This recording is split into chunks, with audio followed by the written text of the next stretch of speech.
Ok. Coach, je prie que le Seigneur restaure votre famille. Le diable est un ennemi qui aime diviser les familles. C'est possible la restauration avec Jésus. J'y crois. Amen, j'y crois. Et c'est même ma démarche. J'y crois. J'espère vraiment et je le souhaite de tout. Je souhaite vraiment que l'Éternel restitue cette famille. Et même s'il faut passer par là pour y arriver, c'est important parce que j'ai essayé autre chose, je n'ai pas pu. Donc, comme je le disais, je ne viens pas ici nuire à quelqu'un. Je viens ici rétablir la vérité parce qu'on a du mal à se comprendre. Et tout ce qui se dit derrière, dans chaque ville où mes soeurs passent, elles disent des choses qui ne sont pas ça. Et je sais que sur les réseaux sociaux, toutes ces personnes à qui on a dit des choses pourront écouter cette version.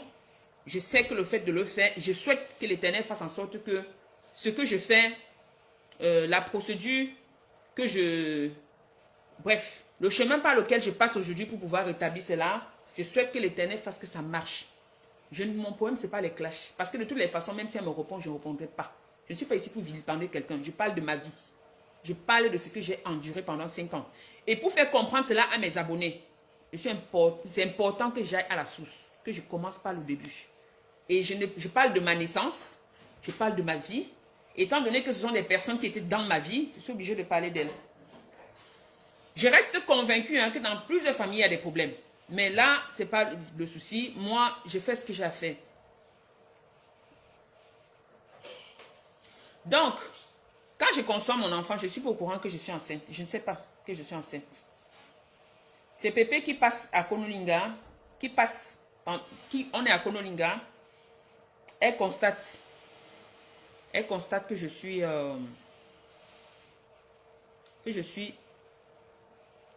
elle passe, oui, justement, elle passe parce que elles ont eu le bac et moi je suis restée plutôt à Konolinga. Donc elle est le passage à Konolinga et pendant que je me lave, elle rentre à la douche et elle constate que ma poitrine est lisse, très très lisse. Donc elle me dit mais attends, qu'est-ce qui se passe? Il y a quoi? Elle attire mon attention. Et pourtant, j'étais déjà à 2 mois de grossesse. Pépé me dit, je dis, non, il n'y a rien, hein, il n'y a rien. Elle me dit, j'espère vraiment qu'il n'y a rien parce que sinon, le papa, il va te virer. Tu sais qu'il a des projets pour toi. Bref, elle me raconte tout ce que je connaissais déjà et que moi, je panique. Et qu'elle me dise, parce que s'il y a quelque chose, dépêche-toi d'aller. Je ne vais pas prononcer le nom. Donc, nous sommes des adultes, on comprend. Elle le dit sans savoir qu'en réalité, c'est ça. Et moi, dans mon esprit, je me dis, mais ce qui s'est passé dernièrement là, je me suis focalisée sur un truc que j'avais perdu. Et pourtant, peut-être, il y a eu telle chose. C'est comme ça que je vais casser ma caisse. À l'époque là, c'est mon papa me donnait la ration puisque ma mère était à Yaoundé pour faire à manger. Et j'avais ma petite caisse où je faisais mes petites économies. Et en plus, je faisais le petit commerce.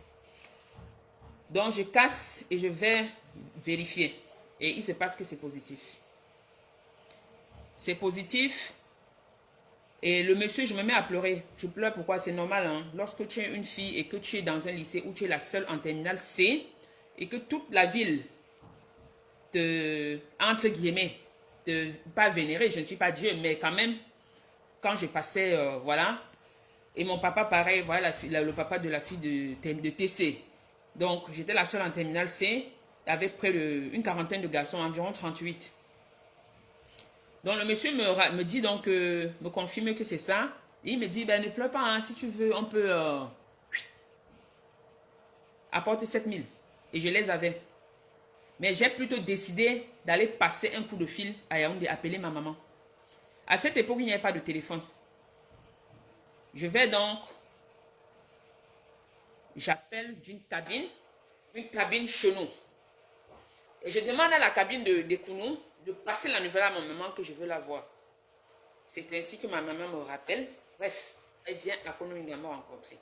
Quand ma mère me voit, elle me dit, bon, puisqu'il en est ainsi, tu sais que ton papa va te chasser, non? Emballe tes affaires ou pas.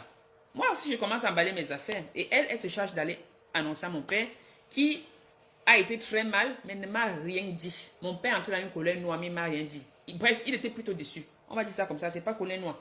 Il était plutôt déçu parce que j'étais pas très intelligente, je ne vais pas non plus me vanter, mais j'étais la personne sur qui il comptait le plus et il avait de grands projets pour moi. Donc pour lui, c'était vraiment un gros... c'était quand même comme tout parent, hein, personne n'aimerait que son enfant fasse ce type de choses sans être stable. Donc, ce qui est normal. Donc, mon papa ne dit rien. Après, ma mère revient me dire de défaire mes affaires. Je défais. Et je continue. Je passe toute l'année scolaire donc, avec mon père, qui d'ailleurs prenait soin de moi financièrement dans les soins médicaux. J'allais à Yaoundé tout le temps pour mes visites. Tout ça, c'est mon papa qui le faisait. Entre guillemets même, mon papa allait jusqu'à utiliser sa prise en charge de travail pour moi. À cette époque-là, j'étais déjà majeur. Oui, j'ai passé le bac étant déjà majeur. Mais mon papa n'a pas hésité à utiliser. Je ne vais pas trop détailler parce que le but n'est pas non plus de faire comprendre à ce service-là qu'il y a eu des trucs qui ont été magouillés. Mais il y a eu une prise en charge en plus de ce que mon papa donnait. Donc, logiquement, les soins se sont plutôt bien passés. Le géniteur, on n'en parle pas. On en parlera plus tard. Le moment dont on a accouché arrive. C'est là où tout brûle, vraiment, tout se gâte. Le moment d'accoucher arrive. Je monte à Yaoundé près de ma mère. Je vais à l'hôpital Biémassi. Un soir comme ça, pour un rien, j'ai dit à ma mère, allons à l'hôpital. Je n'avais pas de contraction. D'ailleurs, je ne savais même pas ce qu'on appelle contraction. Je n'étais même pas préparée. Je ne connaissais rien. Je lui dis, allons à l'hôpital. Elle me dit pourquoi. Je dis non, allons. Elle dit ok, on y va donc. Parce que ça faisait quand même plus de 9 mois que j'attendais. On arrive à l'hôpital, pas de contraction, on lui dit de rentrer. Je lui dis, je ne rentre pas, je vais rester. Je ne sais pas si c'est parce que je voyais les autres femmes crier, dire des phrases qui faisaient un peu rigoler. Je ne sais pas si c'est ça qui me captivait, je ne me souviens plus. Mais j'ai décidé de rester. Et comme la nuit tombait, elle a pris un lit. Donc il y a eu un lit dans une pièce où il y avait près de 8 lits ou plus, je ne sais plus. Et je me suis installée dessus. La nuit, donc, j'ai commencé à ressentir les petits pincements. Avant ces pincements-là, ma mère m'a demandé, tu m'avais dit que le grand frère du papa de l'enfant est à la Montée-Jouvence, puisque l'hôpital est à côté de la Montée-Jouvence. Pour ceux qui connaissent l'hôpital de Biémassi, indique-moi, je vais aller l'appeler pour qu'il vienne, assister à l'accouchement. Donc elle est partie et malheureusement ils étaient en vacances, il n'y avait personne, puisque c'était au mois de juin. Donc quand maman revient, la nuit, elle est assise, il y a des petits pincements et je lui demande ce que c'est. Bref, j'écris, c'était pas douloureux, hein, mais c'est que j'étais étonnée, j'étais surprise. Donc je me mets à crier, à hurler et elle s'en va donc réveiller les sages-femmes qui s'énervent. On sait comment ça se passe au Cameroun. Qui gueulent, on vous a dit de rentrer avec elle, elle n'aura rien, elle a tel nombre de doigts, non, ça ne sert à rien d'être là, pâté. Elle m'a dit non, je pense que ça vient là. Elles ont refusé. Finalement, une stagiaire dira, maman, amène-la, je vais t'aider. Et elle ira m'installer sur la table. Et une des sages-femmes, un peu âgée, une dame âgée, elle va arriver en gueulant. Non, mais c'est pas possible, il faut laisser les gens se reposer, votre fille ne peut pas accoucher aujourd'hui, tout ça. Mais lorsqu'elle parle, elle se rend compte qu'il y a quelque chose qui s'affiche, donc comme des cheveux noirs. Bon, moi, je ne voyais pas, hein, mais il y a quelque chose qui s'affiche. Cette femme vient vers moi. Elle vient, elle prend son doigt. Je vous parle comme ça d'une grossesse que j'ai vécue. Je n'étais pas en couple, donc vous comprenez ce que je veux dire. Et que l'histoire se fait une seule fois. Donc, imaginez le truc. Elle prend son doigt, elle met, et elle commence à faire un gros mouvement comme ça, circulaire, dont on ne m'avait jamais, je ne connaissais rien. Imaginez la douleur. Et quand elle le fait donc, par réflexe, je lève le pied et pour la bousculer. Quand je veux la bousculer, pape, déchirure, et l'enfant a failli tomber. Même si elle m'a crié dessus, heureusement qu'on a rattrapé l'enfant. Après, je suis cousue. Le lendemain, je rentre à la maison. Je rentre à la maison. Quand je rentre à la maison, je ne peux pas traverser cette étape sans dire merci à ma tante de Biémassi qui vivait avec Pépé. Parce que c'est elle qui arrive à l'hôpital et qui me fait sortir de l'hôpital. C'est elle qui paye finalement pour que je sorte. Pour une certaine somme, je ne sais pas quelle somme elle a payé parce qu'elle sait qu'on avait été retenu pour quelque chose là-bas. Et elle nous amène chez elle où elle avait fait le cuit, couscous, on a mangé le même jour. Donc du coup, j'ai fait quelques heures après l'accouchement à l'hôpital, malgré cette grosse déchirure. J'ai accouché la nuit, midi, j'étais partie, entre midi 15 heures. Après, elle me donne un vêtement. Ce vêtement m'a marqué toute ma vie. Pourquoi? Parce que c'était mon seul vêtement de maternité. C'était mon seul vêtement. J'avais 2 grandes soeurs à la maison. J'avais ma mère. C'était mon seul vêtement de maternité. Et avant le vêtement, pendant que j'étais enceinte, j'ai composé mon baccalauréat que j'ai raté le 4 juin. J'ai démarré le 4 juin et j'ai accouché le 11 juin.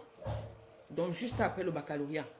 Je me souviens d'une amie, je ne vais pas citer son nom. Je me souviens bien de son nom parce que ça m'avait marqué également, c'est resté dans la tête, qui m'a agressé en public pour le cabas. Le cabas, qu'est-ce qui s'est passé avec le cabas? C'est que je n'avais pas de vêtements de grossesse au point où je suis allée prêter un cabas. J'ai prêté un cabas et j'ai promis 500 francs à cette fille que je n'avais pas donné.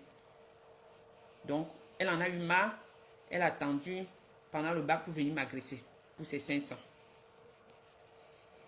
C'est pour vous faire comprendre un peu ce qui s'est passé, ce qui se trafiquait. Pourtant, mon papa donnait des sous. Donc, on rentre à la maison. On arrive à la maison 2 semaines après. Pendant les 2 semaines qui suivent l'accouchement, j'ai mal. J'ai mal. J'ai dit à ma mère, j'ai mal.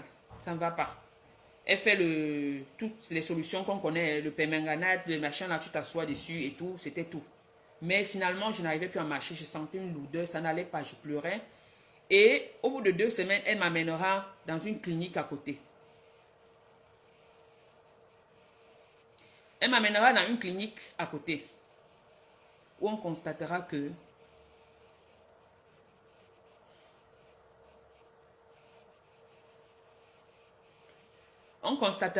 c'est pourri. C'est pourri. Quand il vous dit pourri, là, la chair a pourri. Le médecin dit à ma mère, il faut l'anesthésier pour enlever tout ça. Pour coudre après. Donc, il faut qu'on enlève tout d'abord. On ne peut pas faire ça sans anesthésie. On donne la facture à ma mère. Au pays, il faut d'abord payer pour ça. Oui, ça s'est infecté, Megan, merci. Ma mère dit qu'elle n'a pas l'argent.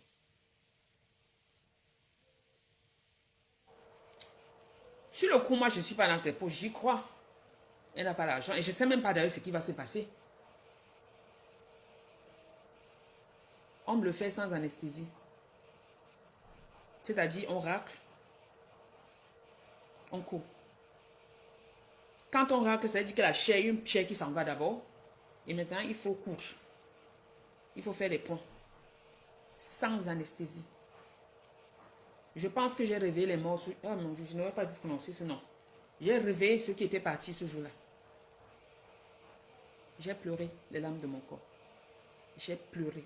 J'ai pleuré. Ensuite, nous sommes rentrés à la maison. Nous sommes rentrés à la maison. Et par la grâce de Dieu, ça a cicatrisé. C'est un moment très douloureux quand j'y pense. C'est très douloureux au vu de tout ce qui se passe aujourd'hui.